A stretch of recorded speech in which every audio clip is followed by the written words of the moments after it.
नमस्कार दोस्तों, आप सबका स्वागत है आपके अपने YouTube चैनल विन कंपटीशन पर। विन कंपटीशन चैनल पर आपको जॉब और प्रतियोगी परीक्षा से जुड़ी हर जानकारी समय समय पर मिलती रहती है। इसीलिए अपने YouTube चैनल विन कंपटीशन को जल्दी से सब्सक्राइब करें और बेल आइकन को प्रेस करें ताकि आने वाली सभी वीडियो का नोटिफिकेशन सबसे पहले आपको मिल सके। नमस्कार दोस्तों, मैं आपका साथी मोनू कुमार आज आपके साथ सीटी एग्ज़ाम स्पेशल के अंदर HSSC mock test 5 full length mock test आपके साथ डिस्कस करने जा रहा हूं। ये टेस्ट आपको आगामी सीटी प्रतियोगी परीक्षा में काफ़ी सहयोग करेगा और NTA इसी पैटर्न पर आपका एग्ज़ाम लेने वाला है। इसीलिए जो भी विद्यार्थी हमारे साथ जुड़ा है सीरियस होकर इस पेपर को अच्छे से कवर करें और वीडियो को पूरा देखें। वीडियो के अंदर टोटल 100 क्वेश्चन हैं और NTA भी इसी पैटर्न पर एग्ज़ाम जल्द ही करवाने वाला है। अगर आप सीटी एग्ज़ाम के लिए सीरियस हैं तो वीडियो को पूरा देखिए। आइए दोस्तों, ज़्यादा समय न लेते हुए HSSC मॉक टेस्ट का एनालाइज करते हैं विन कंपटीशन के साथ। विन कंपटीशन चैनल पर आपका स्वागत है। आइए दोस्तों, HSSC मॉक टेस्ट 5 का कंप्लीट एनालाइज करते हैं। हरियाणा करंट अफेयर के क्वेश्चन। पहला क्वेश्चन, हरियाणा में किस स्कीम के लिए लैंड पूल पॉलिसी का निर्माण किया जाएगा? पद्मा, भूमि, प्रस्थ, इनमें से कोई नहीं। बताइए दोस्तों, सही उत्तर क्या है? तो दोस्तों इसका राइट आंसर है ऑप्शन ए, पद्मा। आइए नेक्स्ट क्वेश्चन पर चलते हैं। क्वेश्चन नंबर 2, हरियाणा सरकार ने हर साल किस दिन उद्यमी अवार्ड देने का निर्णय लिया है? 26 जनवरी, 23 फरवरी, 17 मार्च, 2 अप्रैल। तो इसका राइट उत्तर होगा दोस्तों ऑप्शन फर्स्ट, 26 जनवरी को। आइए नेक्स्ट क्वेश्चन पर चलते हैं। क्वेश्चन नंबर 3, HRDF का पूर्ण रूप क्या है? Haryana rural development force, Haryana rural development fund, Haryana revenue development force, Haryana revenue development fund. Gas कीजिए दोस्तों इसका राइट उत्तर क्या होगा?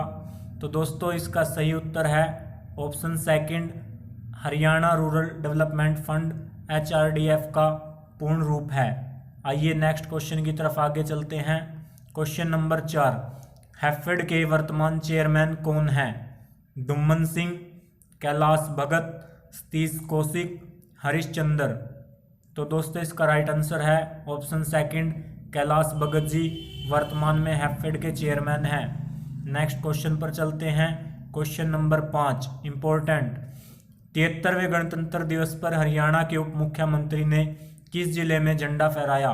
करनाल, हिसार, जींद, रोहतक। इसका राइट आंसर है दोस्तों ऑप्शन सी, जींद। जो हरियाणा के उप मुख्यमंत्री हैं वर्तमान में दुष्यंत चौटाला जी, उन्होंने जींद में 73वें गणतंत्रता दिवस पर झंडा फहराया। नेक्स्ट क्वेश्चन पर चलते हैं। क्वेश्चन नंबर 6, बसाई आर्द्र भूमि हरियाणा के किस जिले में स्थित है? गुरुग्राम, झज्जर, फरीदाबाद, कुरुक्षेत्र। तो दोस्तों इसका राइट आंसर है ऑप्शन ए, गुरुग्राम। बसाई आर्द्र भूमि गुरुग्राम जिले के अंदर है। आइए नेक्स्ट क्वेश्चन पर चलते हैं। क्वेश्चन नंबर 7, पानीपत का दूसरा युद्ध कब हुआ? 1761, 1556, 1526, 1664। तो दोस्तों इसका राइट आंसर है ऑप्शन बी, 1556 में। आइए नेक्स्ट क्वेश्चन पर चलते हैं। Question number 8। तो दोस्तों हम इसके अंदर बहुत ही स्पीड से क्वेश्चन कवर करेंगे क्योंकि वीडियो काफ़ी लंबा होने वाला है। हमें 100 क्वेश्चन कवर करने हैं। इसमें रीजनिंग और मैथ के क्वेश्चन का भी एनालिसिस होगा, इंग्लिश और हिंदी के क्वेश्चन भी शामिल किए गए हैं। क्वेश्चन नंबर 8, निम्नलिखित में से कौन सी झील हरियाणा में 1947 में 2 छोटे टीलों को जोड़ने से बनती है? बड़खल झील, कर्ण झील, दमदमा झील, हथनी कुंड झील। जो बच्चा तैयारी कर रहा है वो 1947 को देख के ही अपना उत्तर गैस कर सकता है बड़खल झील, क्योंकि बड़खल झील का ही निर्माण 1947 में हुआ है। आइए नेक्स्ट क्वेश्चन पर चलते हैं। क्वेश्चन नंबर 9, हरियाणा की प्रत्येक ग्राम पंचायत, पंचायत समिति और जिला परिषद अपनी पहली बैठक की नियत तारीख से डैश की अवधि के लिए कार्य करेगी। तो दोस्तों आपको पता होगा ग्राम पंचायत 5 वर्षों के लिए कार्य करती है। इसका राइट आंसर है बी, 5 वर्ष। नेक्स्ट क्वेश्चन पर चलते हैं। क्वेश्चन नंबर 10, कौन सा नगर गुरुग्राम की तहसील नहीं है? पटौदी, मानेसर, फारूकनगर, कोसली। तो दोस्तों इसका राइट आंसर है ऑप्शन डी, कोसली। कोसली गुरुग्राम नगर की तहसील नहीं है। आइए नेक्स्ट क्वेश्चन पर चलते हैं। क्वेश्चन नंबर 11, हरियाणा कितने विधानसभा क्षेत्रों में विभाजित किया गया है? 90 विधानसभा सीटें हरियाणा के अंदर है। आइए नेक्स्ट क्वेश्चन पर चलते हैं। क्वेश्चन नंबर 12, हरियाणा राज्य प्रतिवर्ष 23 सितंबर को शहीदी दिवस किसकी स्मृति में, किसकी याद में मनाता है? राजा नाहर सिंह, राव तुल्लाराम, बहादुर शाह, नूर मोहम्मद खान। तो दोस्तों इसका राइट आंसर है राव तुल्लाराम जी के लिए ही 23 सितंबर को शहीदी दिवस के रूप में हरियाणा राज्य के अंदर मनाया जाता है।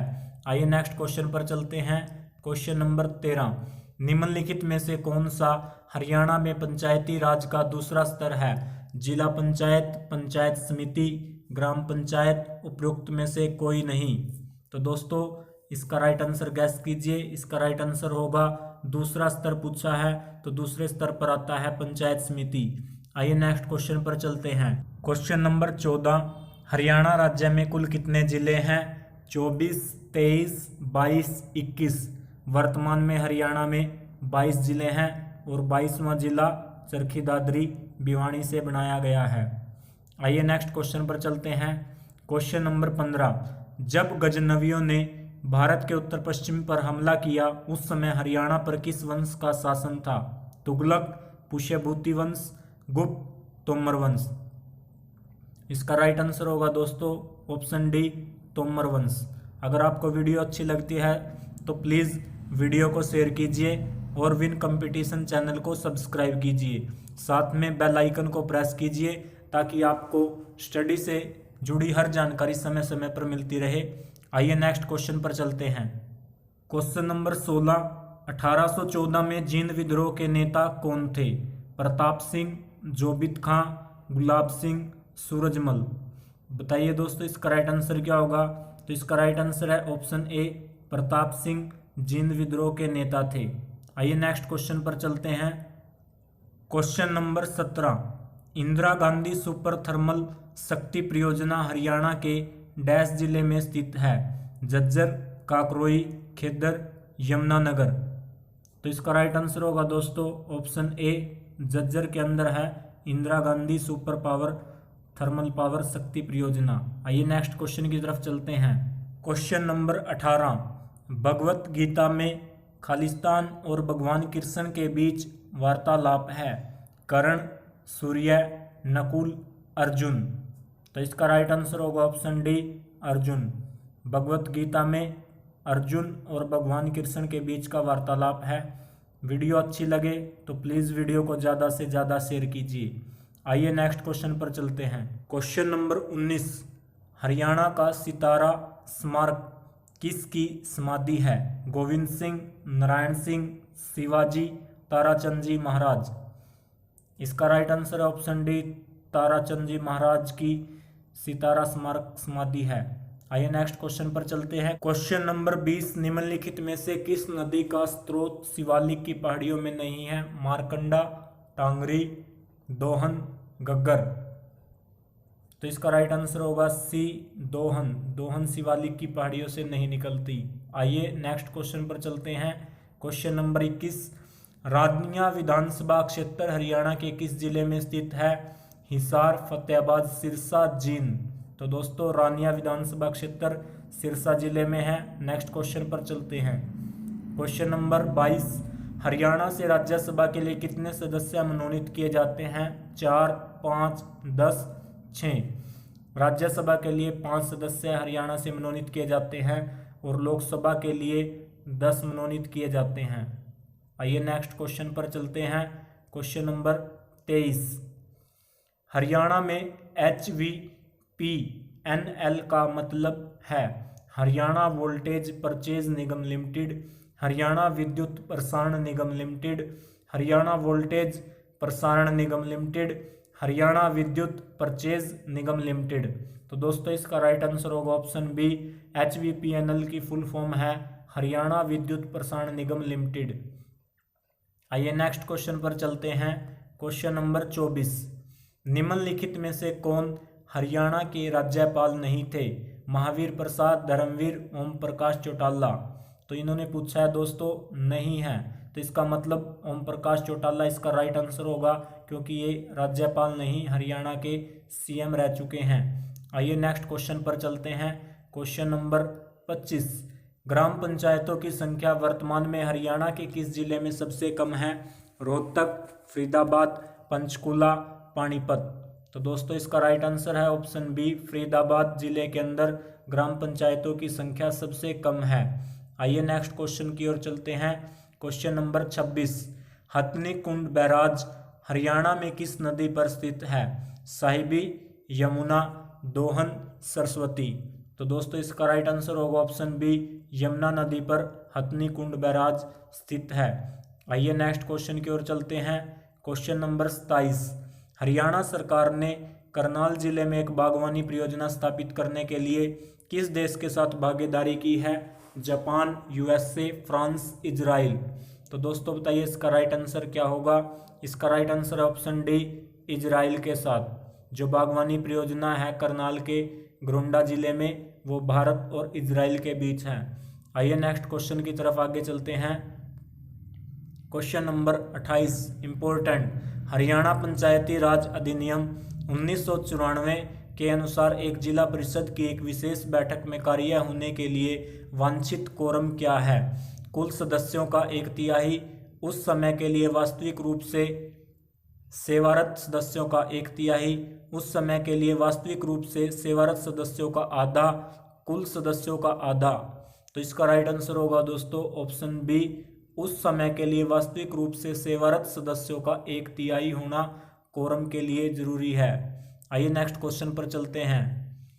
क्वेश्चन नंबर 29, हरियाणा पंचायती राज अधिनियम 1994 के लिए सही उत्तर क्या है?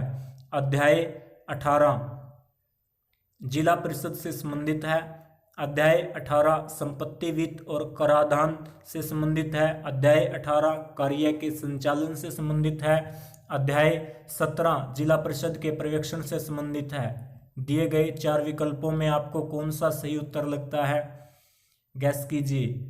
इसका राइट आंसर होगा दोस्तों ऑप्शन ए, हरियाणा पंचायती राज अधिनियम 1994 के अनुसार अध्याय 18 के अंदर जिला परिषद के बारे में वर्णन मिलता है। आइए नेक्स्ट क्वेश्चन पर चलते हैं। Question number 30।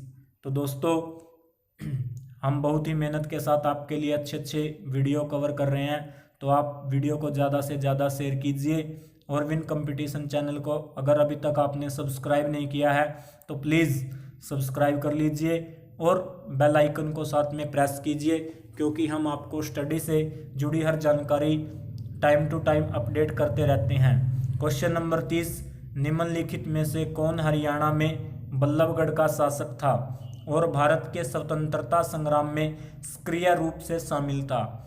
राजा नाहर सिंह, राजा पृथु, यादविंदर सिंह, महाराजा अग्रसेन।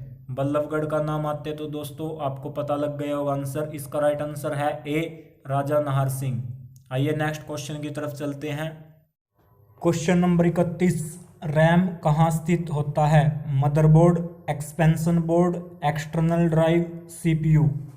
तो इसका राइट आंसर है ऑप्शन ए, मदरबोर्ड के अंदर रैम स्थित होता है। नेक्स्ट क्वेश्चन पर चलते हैं। क्वेश्चन नंबर 32, खालिस्तान एक सॉफ्टवेयर प्रोग्राम है जिसका उपयोग वेब पेज देखने के लिए किया जाता है। Site, host, link, browser. इसका राइट आंसर होगा ऑप्शन डी, ब्राउज़र। ब्राउज़र एक प्रकार का सॉफ्टवेयर प्रोग्राम है जो वेब पेज देखने के लिए हम प्रयोग करते हैं। नेक्स्ट क्वेश्चन की तरफ चलते हैं। क्वेश्चन नंबर 33, पहला कंप्यूटर डैश का उपयोग करके प्रोग्राम किया गया था। असेंबली भाषा, मशीन भाषा, स्पैगेटी कोड, सोर्स कोड। तो इसका राइट आंसर होगा ऑप्शन बी मशीन भाषा। पहला कंप्यूटर का जो प्रोग्राम तैयार किया गया था वो मशीनी भाषा के आधार पर किया गया था। आइए नेक्स्ट क्वेश्चन की तरफ आगे चलते हैं। क्वेश्चन नंबर 34, कंप्यूटर के प्रोसेसर में निम्नलिखित भाग होते हैं: सीपीयू और मेन मेमोरी, हार्ड डिस्क और फ्लॉपी ड्राइव, कंट्रोल यूनिट और एएलयू, ऑपरेटिंग सिस्टम और एप्लीकेशन। इसका राइट आंसर होगा ऑप्शन सी कंट्रोल यूनिट और एएलयू कंप्यूटर के प्रोसेसर के भाग होते हैं। आइए नेक्स्ट क्वेश्चन पर चलते हैं। क्वेश्चन नंबर 35, कंप्यूटर में सीमोस का मतलब क्या है? CMOS का पूरा नाम क्या है? Computer monitoring operating system, complementary metal oxide semiconductor, complementary metal operating semiconductor, commonly maintaining operating system. तो इसका राइट आंसर होगा option B complementary metal oxide semiconductor. C से कॉम्प्लीमेंट्री, एम से मेटल, ओ से ऑक्साइड, एस से semiconductor. तो इसका right answer था option B complementary metal oxide semiconductor. Next question की तरफ आगे चलते हैं। क्वेश्चन नंबर 36, थायरोक्सिन के संश्लेषण के लिए क्या आवश्यक है? Potassium, sodium, calcium, iodine. तो इसका राइट आंसर होगा ऑप्शन डी आयोडीन। आइए नेक्स्ट क्वेश्चन पर चलते हैं। क्वेश्चन नंबर 37, नाई दर्पण के रूप में प्रयुक्त दर्पण का प्रकार है? नाई किस दर्पण का प्रयोग करते हैं? उत्तल, अवतल, बेलनाकार, समलोतल। तो इसका राइट आंसर होगा ऑप्शन बी अवतल दर्पण का प्रयोग नाई दर्पण के रूप में करते हैं। आइए नेक्स्ट क्वेश्चन की तरफ आगे चलते हैं। क्वेश्चन नंबर 38, निम्न में से कौन सा रोग साल्मोनेला जीवाणु से होता है? हैजा, जापानी मस्तिष्क ज्वर, टाइफाइड, यकृत शोथ। इसका राइट आंसर है ऑप्शन सी टाइफाइड है जो सोलेमेनला जीवाणु से होता है। आइए नेक्स्ट क्वेश्चन पर चलते हैं। Question number 39, important question. Baking soda और एक मंद खाद्य अम्ल जैसे किसका एक मिश्रण बेकिंग पाउडर है? एसिटिक अम्ल, बेंजोइक अम्ल, हाइड्रोक्लोरिक अम्ल, टार्टरिक अम्ल।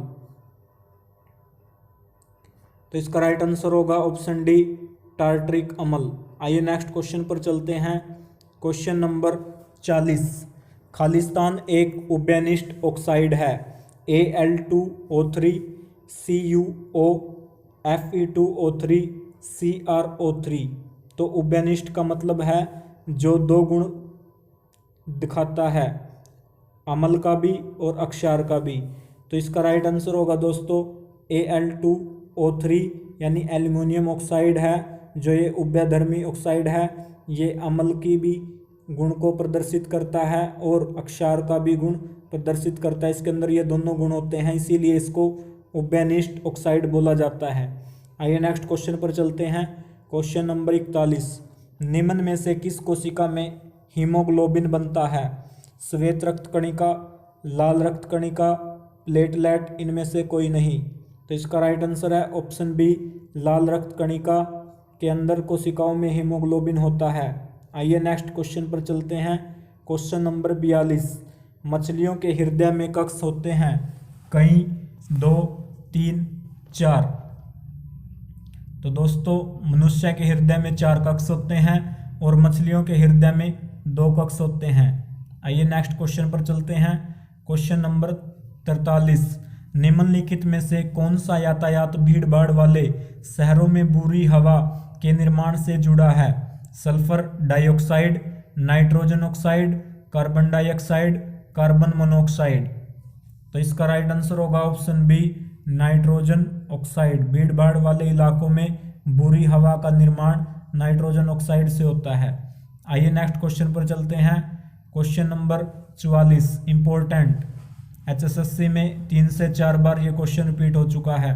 आतिशबाजी में हरी ज्वाला उत्पन्न होती है सोडियम के कारण, पोटेशियम के कारण, बेरियम के कारण, पारा के कारण। तो इसका राइट आंसर है ऑप्शन सी बेरियम के कारण आतिशबाजी में हरे रंग का प्रकाश या हरे रंग की ज्वाला उत्पन्न होती है। आइए नेक्स्ट क्वेश्चन की तरफ चलते हैं। क्वेश्चन नंबर 45, पानी की अस्थायी कठोरता का क्या कारण है? Na2SO4, CaCl2, NaCl, CaHCO3, 2। तो इसका राइट आंसर होगा दोस्तों option D, calcium hydrogen carbonate पानी की अस्थायी कठोरता का कारण है। आइए नेक्स्ट क्वेश्चन की तरफ आगे चलते हैं। क्वेश्चन नंबर 46 इंपॉर्टेंट, मांसपेशियों में ऑक्सीजन की कमी से अक्सर क्रिकेटरों में ऐंठन होती है और इसका परिणाम का कारण क्या है? पाइरूवेट का इथेनॉल में रूपांतरण, पाइरूवेट का ग्लूकोज में रूपांतरण, ग्लूकोज का पाइरूवेट में रूपांतरण, पाइरूवेट का लैक्टिक अम्ल में रूपांतरण। तो दोस्तों इसका राइट आंसर होगा ऑप्शन डी, लैक्टिक एसिड में पाइरूवेट का रूपांतरण हो जाता है, जिस कारण से हमारी जो मांसपेशियां हैं इसमें सूजन, दर्द और ऐंठन हो जाती है। आइए नेक्स्ट क्वेश्चन की तरफ चलते हैं। क्वेश्चन नंबर 47, सिपाही विद्रोह किस समय हुआ? 1947, 1957, 1837, 1857। तो इसका राइट आंसर होगा ऑप्शन डी 1857। स्वतंत्रता संग्राम की पहली क्रांति भी यही है और सिपाही विद्रोह को भी 1857 की क्रांति को सिपाही विद्रोह के नाम से जाना जाता है। आइए नेक्स्ट क्वेश्चन की तरफ आगे चलते हैं।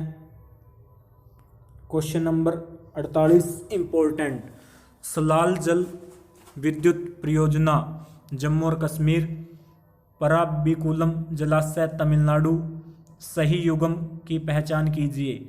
इसका आंसर केवल एक सही है, केवल दो या दोनों बातें सही हैं, डी इनमें से कोई नहीं। तो इसका राइट आंसर होगा दोस्तों ऑप्शन ए, क्योंकि जो सलाल जल विद्युत परियोजना है ये जम्मू कश्मीर में है और जो आपकी पैराबिकुलम जलाशय है ये पैराबिकुलम नदी के ऊपर है, तमिलनाडु में नहीं, ये केरल के अंदर है। आइए नेक्स्ट क्वेश्चन पर चलते हैं। क्वेश्चन नंबर 49, हेनसांग एक कौन सा यात्री है? अंग्रेजी, रोमन, चीनी, पुर्तगाली। इजी क्वेश्चन, हेनसांग एक चीनी यात्री है। आइए नेक्स्ट क्वेश्चन पर चलते हैं। क्वेश्चन नंबर 50, निम्नलिखित में से कौन सा आंदोलन नेतृत्वहीन आंदोलन था? साइमन गो बैक विरोध, व्यक्तिक सत्याग्रह, भारत छोड़ो आंदोलन, स्वदेशी आंदोलन। तो इसका राइट आंसर होगा दोस्तों ऑप्शन सी, भारत छोड़ो आंदोलन एक नेतृत्वहीन आंदोलन माना जाता है। आइए नेक्स्ट क्वेश्चन पर चलते हैं। क्वेश्चन नंबर 51, किसके द्वारा भारत के राष्ट्रपति के खिलाफ उनके निष्कासन के लिए महाभियोग के आरोप को प्राथमिकता दी जा सकती है? संसद के दोनों सदन, लोकसभा के स्पीकर और राज्यसभा के अध्यक्ष, राज्यसभा, लोकसभा। तो इसका राइट आंसर होगा ऑप्शन ए, संसद के दोनों सदन के द्वारा ही राष्ट्रपति के निष्कासन के लिए महाभियोग की प्राथमिकता को अपनाया जा सकता है। आइए नेक्स्ट क्वेश्चन की तरफ चलते हैं। क्वेश्चन नंबर 52, जीएसटी है राज्य कर, केंद्रीय कर, उत्पाद शुल्क, ए और बी दोनों। तो दोस्तों जीएसटी गुड सर्विस टैक्स ये एक उत्पाद शुल्क है। आइए नेक्स्ट क्वेश्चन पर चलते हैं। क्वेश्चन नंबर 53, निम्नलिखित में कौन बजट की तैयारी में शामिल नहीं है? वित्त मंत्रालय, नीति आयोग, नियंत्रक और महालेखा परीक्षक, वित्त आयोग। तो दोस्तों बजट की तैयारी के अंदर ऑप्शन डी इसका राइट आंसर होगा, वित्त आयोग शामिल नहीं है, वित्त मंत्रालय शामिल है, नीति आयोग भी और मंत्रालयों के मंत्री भी, नियंत्रक और महालेखा परीक्षक भी। आइए नेक्स्ट क्वेश्चन की तरफ चलते हैं। क्वेश्चन नंबर 54, स्वतंत्र भारत में एक राज्य की पहली महिला राज्यपाल थी? श्रीमती इंदिरा गांधी, श्रीमती विजय लक्ष्मी पंडित, श्रीमती सरोजनी नायडू, श्रीमती सुरुचेता कृपलानी। तो दोस्तों इसका आंसर आपको पता होगा, इसका right answer option C, Shrimati Sarojini Naidu किसी भी राज्य की पहली महिला राज्यपाल है। आइए नेक्स्ट क्वेश्चन पर चलेंगे। क्वेश्चन नंबर 55, अखिल भारतीय सेवा का जनक माना जाता है? मैकाले को, रिपिन को, भीमराव अंबेडकर को, कार्नवालिस को। तो इसका राइट आंसर होगा ऑप्शन डी, कार्नवालिस को अखिल भारतीय सेवा जनक का जनक माना जाता है? आइए क्वेश्चन नंबर 56, जैनिज्म नाम का अर्थ जिन्ना से आता है, जिसका अर्थ है शांति और भगवान का समर्पण, प्रबुद्ध, भगवान का रास्ता, आध्यात्मिक विजेता। जैनिज्म नाम का अर्थ जिन्ना है और जिन्ना जिसका अर्थ है आध्यात्मिक विजेता, इसका राइट आंसर है। आइए नेक्स्ट क्वेश्चन पर चलते हैं।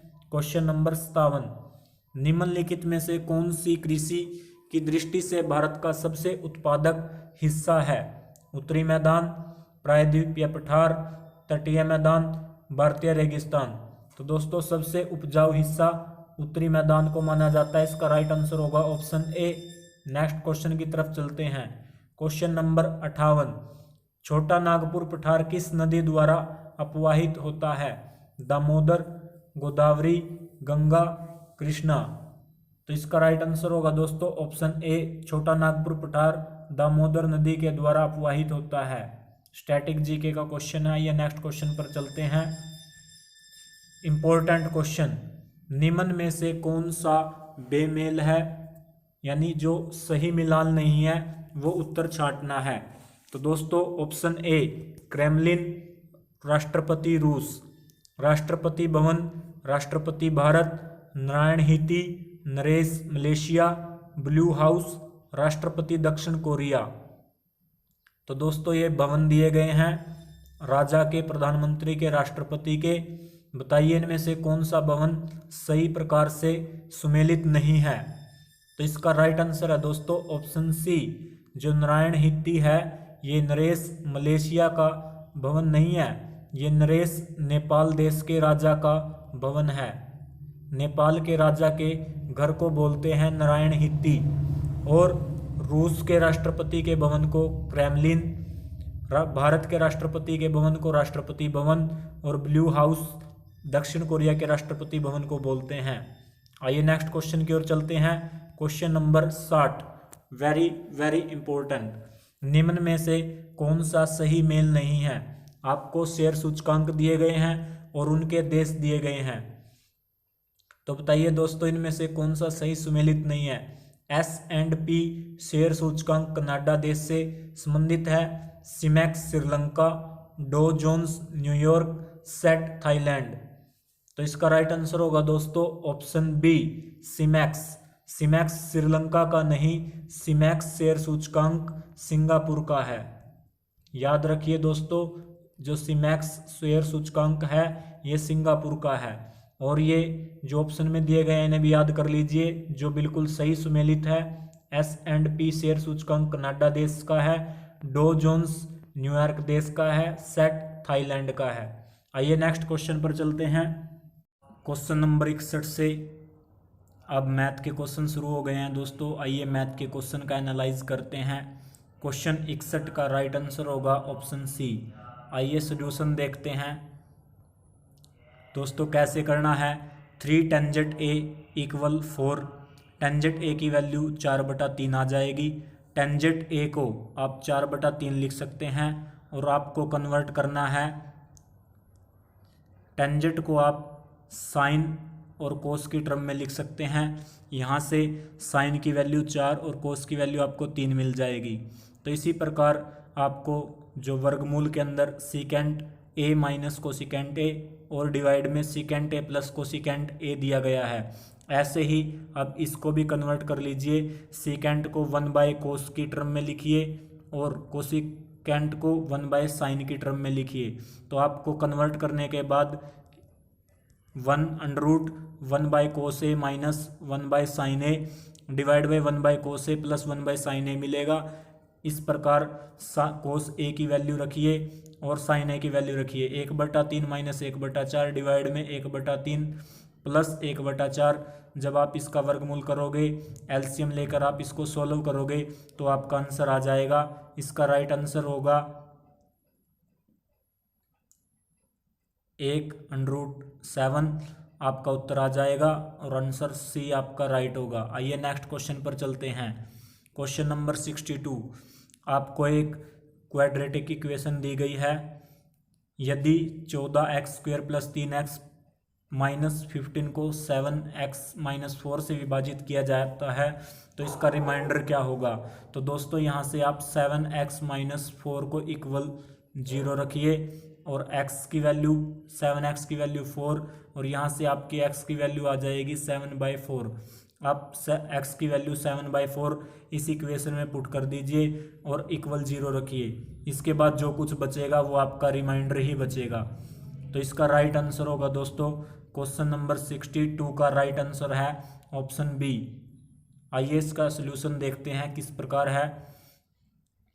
जैसे दोस्तों आपको इक्वेशन दे रखी थी क्वाड्रेटिक 4x की स्क्वायर प्लस 13x माइनस 15, इसको इक्वेशन 1 मानना और यहाँ से आपको 7x-4 को इक्वल 0 किया, यहाँ से x की वैल्यू 4/7 इक्वेशन में पुट की और पुट करने के बाद आपके पास रिमाइंडर -3 आ जाएगा। अगर सॉल्व नहीं होता तो आप कमेंट बॉक्स में टाइप कीजिए और हम आपकी प्रॉब्लम का सलूशन देंगे। आइए नेक्स्ट क्वेश्चन पर चलते हैं। Question number 63। दोस्तों इस क्वेश्चन के अंदर भी आपको एक क्वाड्रेटिक इक्वेशन दी गई है और उसका एक शून्यांक दिया गया है। शून्यांक का मतलब है यहाँ से आपके पास x-4 इक्वल 0 दिया गया है। तो आप इसकी जगह पर शून्य दिया गया आपको, जब -4 को उधर लेकर जाओगे तो x की वैल्यू 4 आ जाएगी जो इस क्वाड्रेटिक का शून्यांक है। तो जो इस इक्वेशन को इक्वल 0 कीजिए और x के स्थान पर 4 पुट कीजिए, जो भी आंसर बचेगा वो आपके कांस्टेंट k की वैल्यू होगी। आइए सॉल्यूशन देखते हैं और इसका आंसर मैं आपको बता देता हूँ। क्वेश्चन 63 को आप सोल्व करोगे तो इसका राइट आंसर होगा A4। आइए नेक्स्ट क्वेश्चन पर चलते हैं। क्वेश्चन 63 का आप एनालिसिस देखिए दोस्तों। ये आपको एक क्वाड्रेटिक इक्वेशन दी गई है और x की जगह पर आपने जो शून्य दिया गया है 4 उसको इस इक्वेशन में पुट कीजिए और इस इक्वेशन को इक्वल 0 के इक्वेट कर लीजिए और आप जब सोल्व करोगे तो यहाँ से आपकी k की वैल्यू 4 आ जाएगी। आइए नेक्स्ट क्वेश्चन पर चलते हैं। Question number 64। एक 17 मीटर लंबी सीढ़ी धरातल से 15 मीटर ऊंची एक इमारत की खिड़की तक पहुंचती है।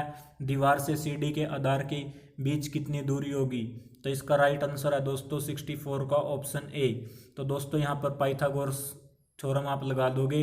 जैसे ये ऊंचाई दी गई है आपको और ये सीढ़ी है, ये 17 मीटर की है और आपकी हाइट है जो वो 15 मीटर की है और यहाँ से यहाँ तक जो ये आपकी आधार की लंबाई है ये पूछा गया है। ये सीढ़ी इस आधार की ऊंचाई से कितनी दूरी पर है, आपने आधार बताना है। पाइथागोरस प्रमेय से आप कर्ण का वर्ग और यहाँ से लंब का वर्ग इसमें से माइनस करोगे स्क्वायर करके तो आपका आधार आ जाएगा 8। आइए सॉल्यूशन देखते हैं। तो दोस्तों यहाँ पर मैंने पहले ही सॉल्यूशन कर लिया है और ये सॉल्यूशन आप इस प्रकार सोल्व करोगे। विकर्ण 17, ऊंचाई 15, आधार को x मानोगे, पाइथागोरस प्रमेय का यूज करोगे। कर्ण का वर्ग बराबर है आधार का वर्ग जमा लंब का वर्ग, आधार का वर्ग बराबर है कर्ण का वर्ग माइनस लंब का वर्ग। यहाँ से आप वैल्यू निकालोगे तो आपके पास आधार की वैल्यू आ जाएगी x बराबर 8 मीटर। आइए नेक्स्ट क्वेश्चन पर चलते हैं। Question number 65। यदि बिंदु A 1 और 1 है और B x और 1 है के बीच की दूरी 5 दी गई है तो x का मान ज्ञात कीजिए। तो 65 का राइट आंसर होगा ऑप्शन बी। जब आप इसको सोल्व करोगे तो आपको डिस्टेंस फॉर्मूला लगाना है। दोस्तों आपको यहाँ पर डिस्टेंस दी गई है, 2 पॉइंटों के बीच की डिस्टेंस निकालनी है तो आपको डिस्टेंस फॉर्मूला पता होना चाहिए। यहाँ पे डिस्टेंस फॉर्मूला लगाएंगे और ये आपका आंसर आ जाएगा। डिस्टेंस फॉर्मूला क्या होता है दोस्तों, √x2 पॉइंट में से x1 पॉइंट घटाना है, फिर उसका वर्ग करना है, प्लस दूसरा y2 माइनस y1 पॉइंट को माइनस करना है, वर्ग करना है और इसका अंडर लेना है आपको। तो जैसे ही आप इस इक्वेशन को सोल्व करोगे तो आपके पास राइट आंसर भी आ जाएगा। आइए मैंने पहले सॉल्यूशन कर रखा है दोस्तों, क्योंकि रिकॉर्डेड वीडियो के अंदर हम साथ के साथ सॉल्यूशन नहीं कर सकते, इसीलिए मैंने पहले ही सोल्व कर लिया है ताकि आपका टाइम भी बचे। तो दोस्तों ये पॉइंट दिए गए हैं आपको, यहाँ पर दूरी सूत्र भी दिया गया है। दूरी सूत्र में आप सभी वैल्यू को पुट कीजिए। सोल्व करने के बाद आपके पास ये क्वाड्रेटिक इक्वेशन बनेगी। जब आप इसको गुणनखंड विधि से बनाओगे तो आपके पास 2 फैक्टर आएंगे, x की वैल्यू 6 और -4। ये आपके राइट आंसर बी में लिखी हुई थी। आइए नेक्स्ट क्वेश्चन पर चलते हैं। Question number 66। एक परीक्षा में उत्तीर्ण होने के लिए अधिकतम अंकों का 36% वांछित है। वांछित का मतलब है दोस्तों रिक्वायर्ड। आपको पास होने के लिए 36% अंक लेकर आने अनिवार्य है। एक विद्यार्थी को 113 अंक मिलते हैं और वह 85 अंकों से फेल हो जाता है। अधिकतम अंक बताने हैं क्या होंगे, तो इसका राइट आंसर होगा दोस्तों ऑप्शन बी। बिल्कुल इजी क्वेश्चन है दोस्तों परसेंटेज का। एसएससी के काफ़ी एग्जामों में पूछा जाता है और एचएसएससी में भी पूछा गया है। तो आप यहाँ पर अधिकतम अंक को 100% मान लीजिए और आपके जो पास होने के अंक हैं वो 36% हैं। और दूसरी तरफ से भी आप पास अंक बना सकते हैं। आप 113 अंक लिए और 85 नंबर से फेल हो गए। अगर आप 85 अंक और ले लेते तो आप फेल नहीं होते। तो इस प्रकार से 113 और 85 ये टोटल अंक पास हैं और ये टोटल अंक की परसेंटेज है। 36% को इसके बराबर रखिए, 1% की वैल्यू निकालिए, फिर आप 100 से मल्टीप्लाई कर दीजिए, आपके अधिकतम अंक आ जाएंगे। आइए आपको सोल्यूशन दिखाते हैं आपको कैसे करना है। तो दोस्तों पहले आपको अधिकतम अंक 100% मान लिए, उत्तीर्ण अंक आपके 36% हैं और दूसरी तरफ भी आपको 113 अंक मिले और आप 85 नंबर से फेल हो गए। अगर आप 113 अंक के साथ 85 अंक और ले लेते तो आप पास हो जाते। तो इसी प्रकार पास अंक को पास अंक के बराबर रखिए। 36% बराबर है 113 प्लस 85। यहाँ से आपके टोटल अंक आ जाएंगे, इनको जोड़ने पर 198। ठीक है दोस्तों, 1% की वैल्यू आ जाएगी 198/36। और जब आप 36 से 198 को भाग करोगे तो ये कटने के बाद आपको मिलेगी 1% की वैल्यू आ जाएगी आपकी 5.5 अंक। और हमें अधिकतम अंक चाहिए। अधिकतम अंक आपने लेट किए थे 100%, तो 100 से गुणा कर दीजिए। इसी प्रकार 100% की वैल्यू आपकी 550 आ जाएगी और आपका राइट आंसर बी होगा। आइए नेक्स्ट क्वेश्चन पर चलते हैं। Question number 64। 60 लीटर के एक मिश्रण में दूध और पानी का अनुपात 2:1 है। यदि दूध और पानी का अनुपात 1:2 करना है तो आगे मिलाए जाने वाले पानी की मात्रा लीटर में होगी। 60, 30, 40, 20। इसका राइट आंसर होगा 60। आइए दोस्तों हम आपको इसका सोल्यूशन दिखाते हैं किस प्रकार से आप कर सकते हो।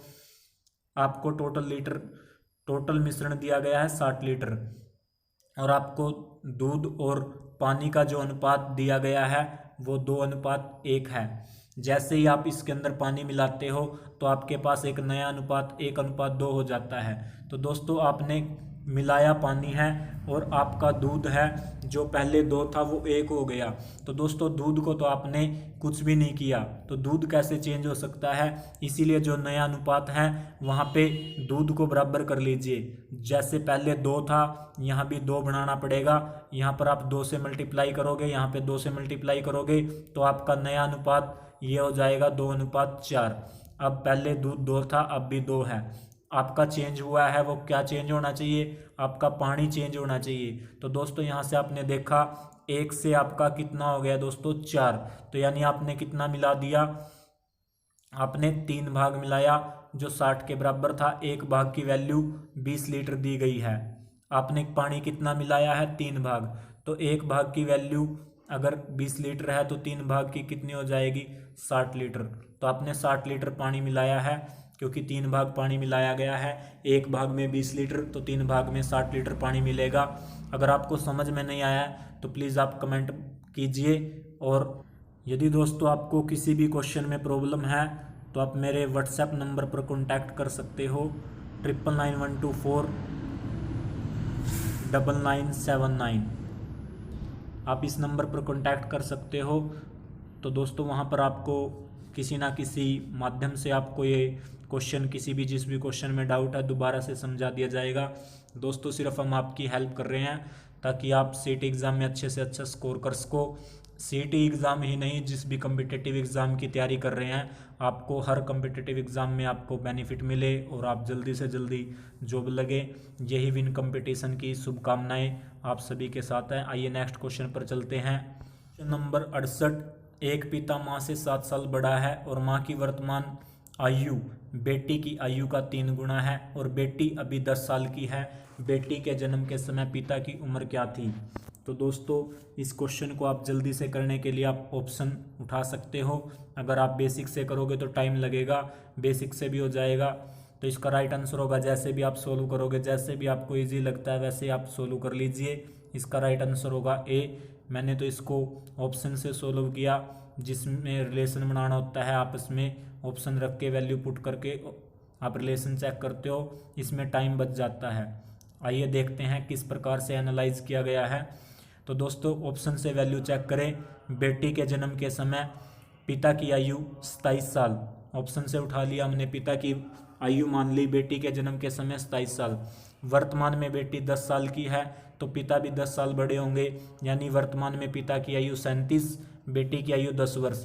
पिता माता से 7 वर्ष बड़ा है, यानी माता की वर्तमान आयु हो जाएगी 30 वर्ष, क्योंकि पिता है माता से 7 वर्ष बड़ा है, तो माता की आयु यहाँ से निकल जाएगी 30 वर्ष।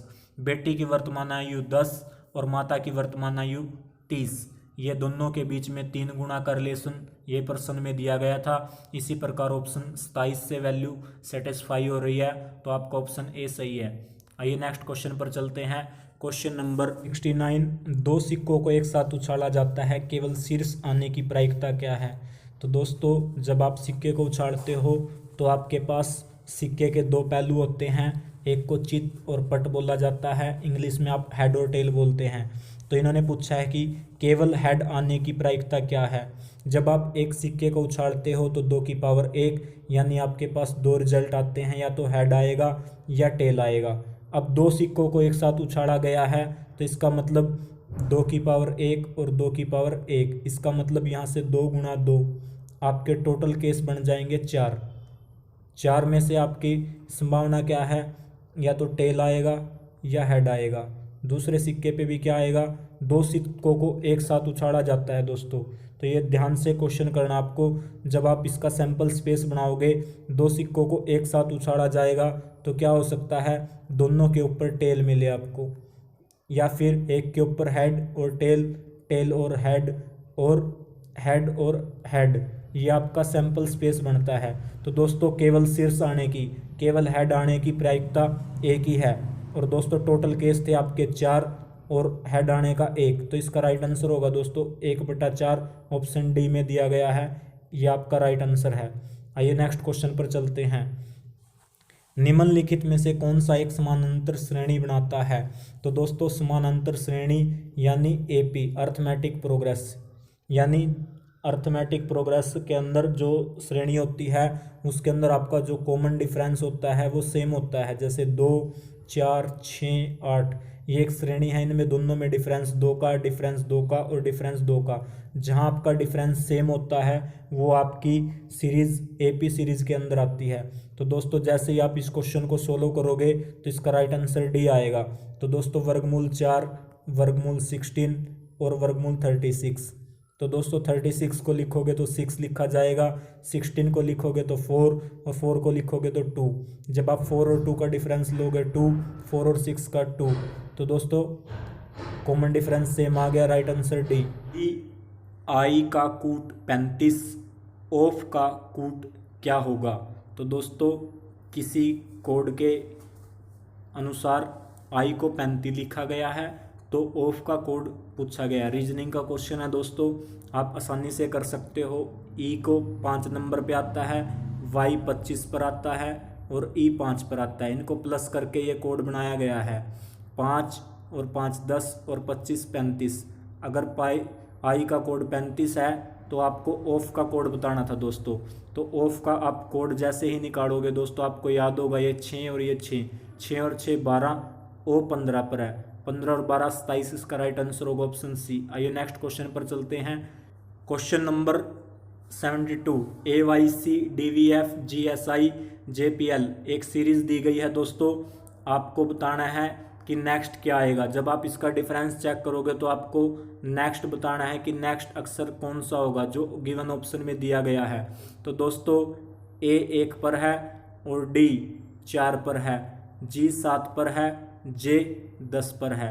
आप 1 और 3, 4 और 3, 7 और 3, 10 और 3 13, मतलब पहला अक्षर आपका 13 वाला आएगा। अब बताइए 13 नंबर पर कौन सा ऑप्शन होता है दोस्तों? 13 पर कौन सा अक्षर होता है? M होता है। तो दोस्तों आपको देखना है कि अब कौन से ऑप्शन में M दिया गया है। यहाँ भी है और यहाँ भी है और इन्हीं 2 ऑप्शन में है। अब आइए नेक्स्ट चेक करते हैं। y आपका 25 पर है, v आपका 22 पर है, s आपका 19 पर है और p आपका 16 पर है। 16 और 3 19, 19 और 3 22, 22 और 3 25। 16 में से 3 घटाओगे तो 13, 13 पर क्या होता है दोस्तों m। सेकंड ऑप्शन में भी आपको m चाहिए था, पहले स्थान पर भी m, दूसरे स्थान पर भी m, तो आपका राइट आंसर हो जाएगा डी। आइए नेक्स्ट क्वेश्चन की तरफ चलते हैं। यदि दोस्तों आपको कोई भी रीजनिंग, मैथ या जीएस का क्वेश्चन नहीं समझ में आया तो आप मेरे व्हाट्सएप नंबर पर मैसेज कर सकते हो 9991249979। हम आपकी फ्री हेल्प के लिए हमेशा तैयार हैं दोस्तों। आप आर्मी की तैयारी कर रहे हो, एसएससी की तैयारी कर रहे हो, किसी भी कम्पिटिटिव एग्जाम की तैयारी कर रहे हो तो दोस्तों जितनी हेल्प हो सकती है हम आपकी हेल्प ज़रूर करेंगे। आइए दोस्तों क्वेश्चन नंबर 73 को देखते हैं। 2, 5, 10, 17 और बीच वाली संख्या बतानी है और नेक्स्ट आपको 37 दी गई है। तो दोस्तों यहाँ से हम इसका गैप चेक करते हैं। 2 और 3 5, 5 और 5 10, 10 और 7 17, 17 9, 3 5 7 9। 17 में जैसे ही आप 9 जोड़ोगे तो आपको 26 मिलेगा और 26 के अंदर आप 11 जोड़ोगे तो आपका 37 आ जाएगा और इसी प्रकार आपकी सीरीज कवर हो जाएगी। राइट आंसर था इसका बी 26। आइए नेक्स्ट क्वेश्चन पर चलते हैं। Question number 74। एक व्यक्ति से जब पूछा गया कि उसके पास कितनी भैंस व मुर्गियां हैं तो उसने कहा कि उसके जानवरों की 120 आंखें हैं और 180 पैर हैं। उसके पास कितनी मुर्गियां हैं? तो दोस्तों आप ऑप्शन से वैल्यू उठाइए और चेक कीजिए। जहां आपकी इक्वेशन सेटिस्फाई हो जाएगी वो ऑप्शन, वही आंसर आपका ठीक होगा। इसका सी आंसर राइट होगा 30। आइए नेक्स्ट क्वेश्चन पर चलते हैं। Question number 75। वह शब्द ज्ञात करें जो निम्नलिखित दिए गए अन्य तीनों विकल्पों से अलग है। बाघ, शेर, बिल्ली, ज़ेब्रा। तो दोस्तों बाघ मांसाहारी, शेर मांसाहारी, बिल्ली भी मांसाहारी, ज़ेब्रा एक शाकाहारी जानवर है तो इसका डी आएगा। आइए नेक्स्ट क्वेश्चन पर चलते हैं। Question number 76।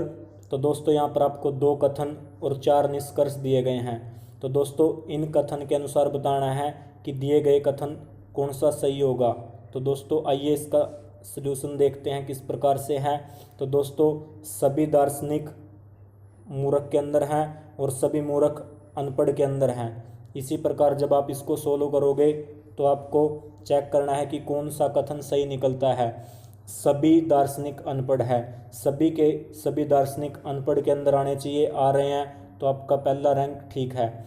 सभी अनपढ़ दार्शनिक है, सभी अनपढ़ दार्शनिक नहीं हो सकते, कुछ अनपढ़ ही दार्शनिक हो सकते हैं तो ये स्टेटमेंट गलत है। सभी अनपढ़ मूर्ख है, सभी अनपढ़ मूर्ख नहीं है, केवल कुछ अनपढ़ मूर्ख हैं, ये सभी वाली स्टेटमेंट भी गलत है। कुछ अनपढ़ दार्शनिक होंगे, बिल्कुल ठीक है, कुछ जो दार्शनिक है वो अनपढ़ हैं, ये ऑप्शन ठीक होगा दोस्तों। यहाँ पर 2 स्टेटमेंट राइट है तो आपका निष्कर्ष निकलेगा 1 और 4 अनुसरण करते हैं जो ऑप्शन बी में लिखा गया है।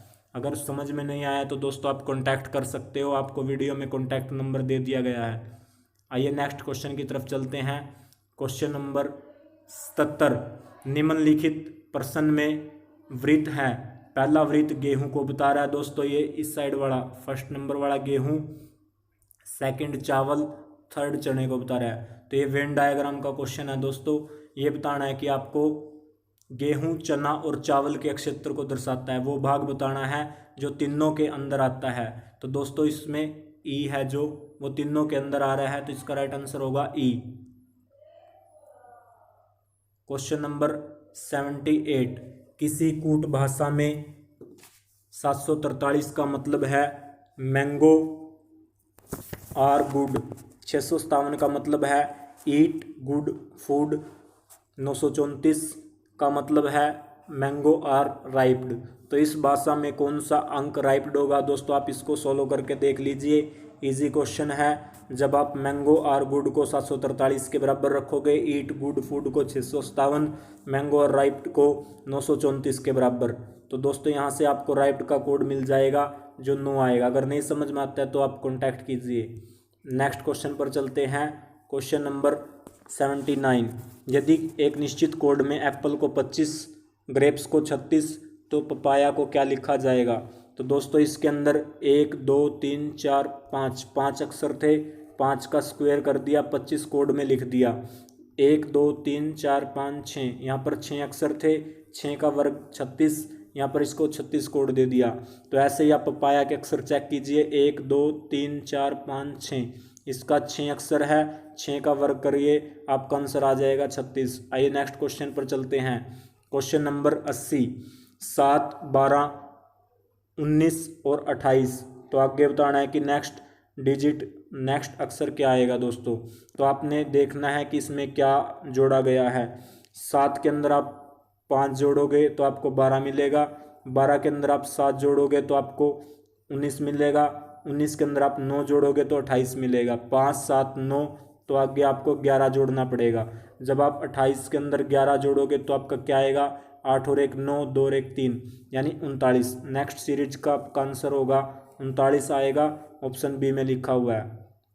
आइए दोस्तों नेक्स्ट क्वेश्चन पर चलते हैं। Question number 81। दोस्तों यहाँ से आपको अब हिंदी के क्वेश्चन मिलेंगे और हम हरियाणा जी के करंट अफेयर, नेशनल जी के current affair, math reasoning cover कर चुके हैं और हिंदी और इंग्लिश अभी पेंडिंग है। तो दोस्तों यही सेम पैटर्न आपको एनटी एजेंसी द्वारा कंडक्ट किया जाने वाला सीईटी के अंदर देखने को मिलेगा। तो दोस्तों आप हमारे हर मॉक टेस्ट की सीरीज़ को देखिए, क्योंकि एनटी एग्ज़ाम में आपको यही पैटर्न मिलेगा।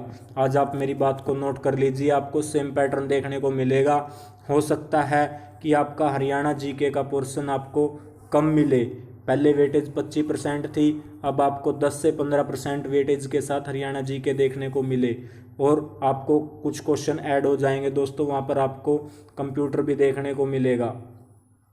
आइए दोस्तों हम अपने प्रैक्टिस टेस्ट सीरीज को आगे बढ़ा रहे हैं। क्वेश्चन नंबर 81, तुणीर शब्द का समानार्थी शब्द क्या है। असंग, निसंग, उत्संग, निसंग। तो दोस्तों ये आपको याद ही करने पड़ेंगे। इसका राइट आंसर है निसंग। यहाँ पर 2 ऑप्शन में निसंग है, विसर्ग वाला नहीं आएगा। तुणीर शब्द का अर्थ होता है निसंग, बिना विसर्ग वाला। आइए नेक्स्ट क्वेश्चन पर चलते हैं। क्वेश्चन नंबर 82, सदैव का संधि विच्छेद करें। तो दोस्तों इसका संधि विच्छेद करोगे तो इसका राइट आंसर है ऑप्शन बी।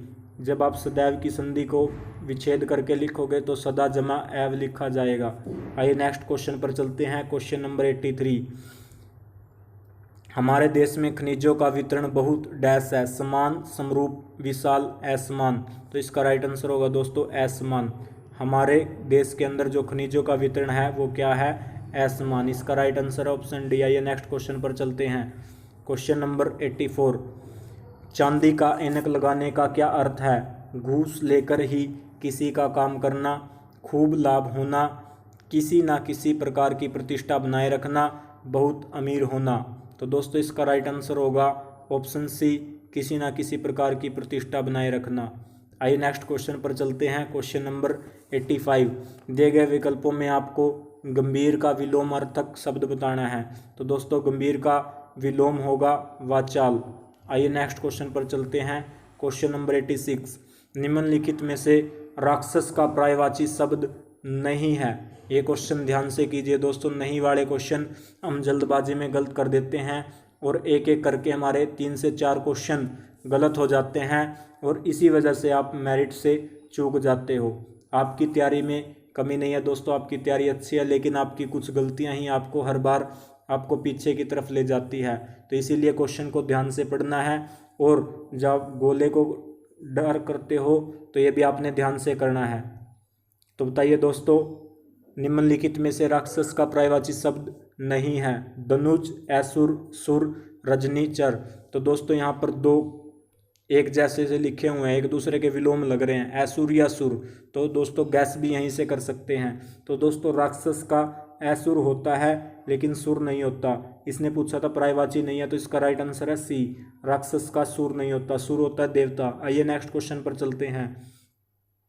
3 भुवनों का समूह त्रिभुवन। तो दोस्तों यहाँ पर गिनती की बात हो गई है, जिसमें गिनती दिखती है वो कौन सा समास होता है, द्विगु समास होता है। द्वि का मतलब 2 होता है, जहाँ पर गिनती दिखे आंख मीच के आप द्विगु समास लगा दीजिए। आइए नेक्स्ट क्वेश्चन पर चलते हैं। लक्ष्मण से मेघनाथ मारा गया, इसमें कृतवाच्य है। तो दोस्तों कृत कर्म ये होते हैं, कृतवाच्य में आपको ने मिलेगा। तो लक्ष्मण ने मेघनाथ को मारा, तो ये कृतवाच्य है। आइए नेक्स्ट क्वेश्चन पर चलते हैं। टस से मस न होना मुहावरे का अर्थ है जरा भी न हिलना, चापलूसी करना, क्रोध में पागल हो जाना, कठिनाई में पड़ना। तो दोस्तों टस से मस न होना मुहावरे का अर्थ है जरा सा भी न हिलना, टस से मस न होना। नेक्स्ट क्वेश्चन पर चलते हैं। Question number 90। इति प्लस आदि इत्यादि कौन सी संधि है? तो दोस्तों जब भी आपको य, र, ल और व इनके आगे आधा अक्षर लगा मिले तो सोच लेना आप यण संधि का उदाहरण है। तो दोस्तों यहाँ पर आपको यह के आगे आधा अक्षर मिल रहा है, यह ट्रिक है यण संधि। आइए नेक्स्ट क्वेश्चन पर चलते हैं। Question number 91, one word. आपको वन वर्ड बताना है दोस्तों। एक ये पूरी लाइन दी गई है, इसका एक शब्द के अंदर आपको उत्तर देना है। एन ऑफिसर और post with no work but high pay, यानी आपको ऐसी पोस्ट जिस पर काम ना करना पड़े और हाई सैलरी मिले। तो दोस्तों ऐसी जॉब तो सभी बच्चे चाहते हैं कि काम ना करना पड़े और सैलरी भी अच्छी मिलती रहे। होनरेरी, सिनक्योर, ग्रेटिस, एक्स ऑफिशियो। तो दोस्तों इसका राइट आंसर होगा ऑप्शन बी, सिनक्योर। सिनक्योर का मतलब ये होता है एक ऐसी पोस्ट जिस पर आपको वर्क ना करना पड़े और आपको हाई सैलरी मिले। होनरेरी का मतलब होता है दोस्तों अवैतनिक, बिना वेतन वाली नौकरी, ये तो गलत है। ग्रेटिस का मतलब होता है मुफ्त और एक्स ऑफिशियो का मतलब होता है रिटायर अधिकारी। आइए नेक्स्ट क्वेश्चन पर चलते हैं। Question number 92, most suitable alternative. तो दोस्तों यहाँ पर इसका जो सबसे अच्छा उत्तर हो सकता है वो आपको बताना है। During raining season this stream was overflowed, overflow, overflown, overflowing. तो दोस्तों इसका राइट आंसर होगा ऑप्शन ए, ओवरफ्लोड। आइए नेक्स्ट क्वेश्चन पर चलते हैं। क्वेश्चन नंबर 93, मोस्ट अपोजिट बताना है दोस्तों। यहाँ पर आपको एक वर्ड लिखा हुआ है सेगेसियस, इसका एंटोनियम बताना है, इसका बिल्कुल विपरीत बताना है क्या होगा। तो दोस्तों आपको पहले इसका मतलब पता होना चाहिए। सेगेसियस का मतलब होता है वाइज, यानी बुद्धिमान, समझदार।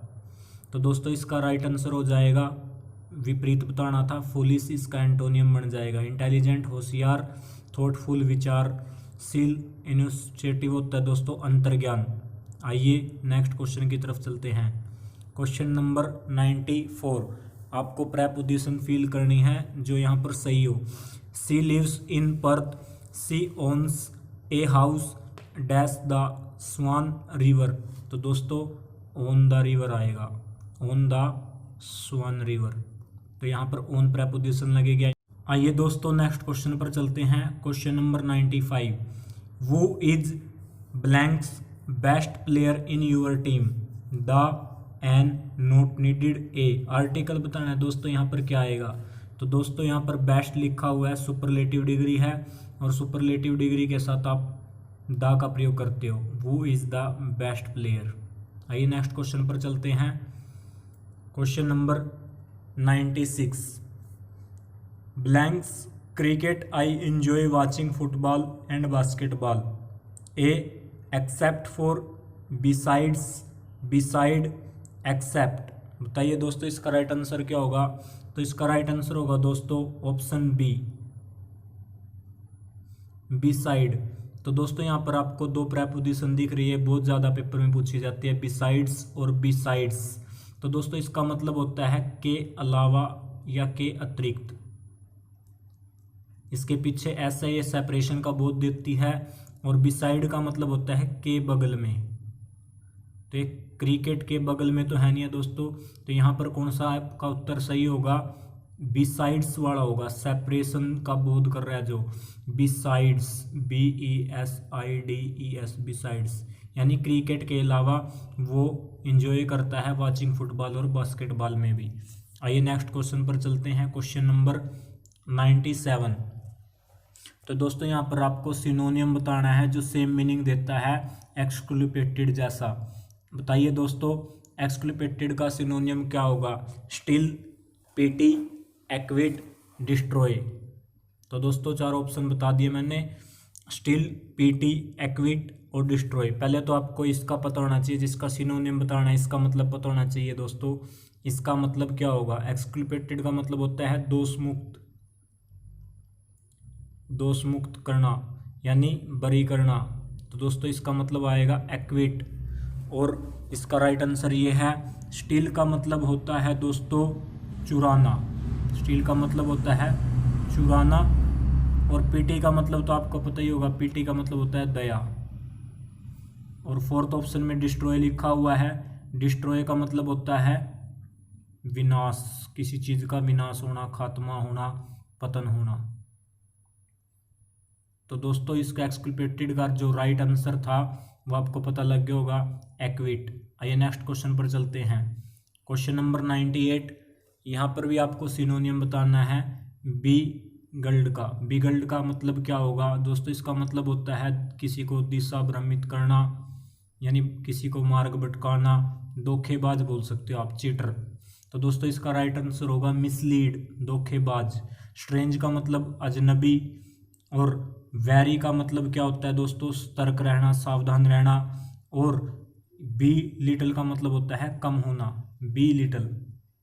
आइए नेक्स्ट क्वेश्चन पर चलते हैं। क्वेश्चन नंबर 99 इंपॉर्टेंट दोस्तों। कॉमन एरर ढूंढना है आपको, कौन से पार्ट में कॉमन एरर है। Despite of his effort he could not get a decent job.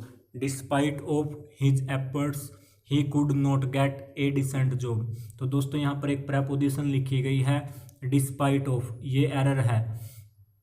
जो प्रेपोजिशन है दोस्तों ये डिस्पाइट है, इसके साथ ऑफ नहीं आता। एक और प्रेपोजिशन होती है इंस्पाइट, वो अपने साथ ऑफ लेती है। ये आपको याद रखना है दोस्तों, ये एसएससी का फेवरेट क्वेश्चन है और एचएसएससी में काफ़ी टाइम रिपीट हुआ है।